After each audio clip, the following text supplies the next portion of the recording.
मुंबई की बारिश वाली रात। मंत्रालय के सामने मीडिया की भीड़ लगी हुई थी। कैमरों की फ्लैशलाइट लगातार चमक रही थी।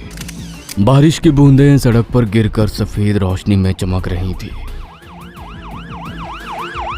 सर, मिनिस्टर साहब, करप्शन एक के आरोपों पर स्टेटमेंट क्या सर। कहेंगे सर सर, करप्शन के आरोपों पर क्या कहेंगे? सर सवालों का शोर चारों तरफ गूंज रहा था। तभी काले शीशों वाली गाड़ी मंत्रालय के मुख्य द्वार पर आकर रुकी।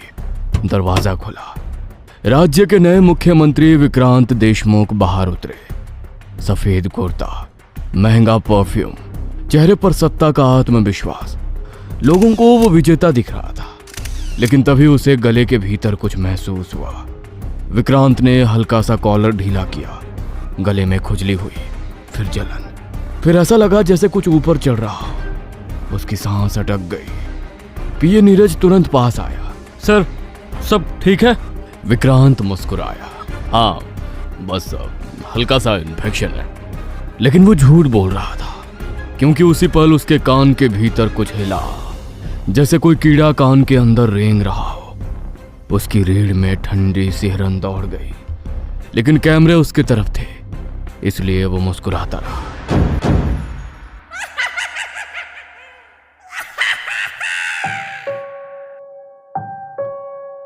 तीन महीने पहले विक्रांत देशमुख का राजनीतिक करियर खत्म होने वाला था। जिस आदमी का नाम कभी महाराष्ट्र की राजनीति में सबसे ताकतवर माना जाता था, आज वही आदमी अपनी पार्टी में अकेला पड़ गया था। उस रात वो अपने फार्म हाउस में बैठा था। टेबल पर विस्की की बोतल रखी थी।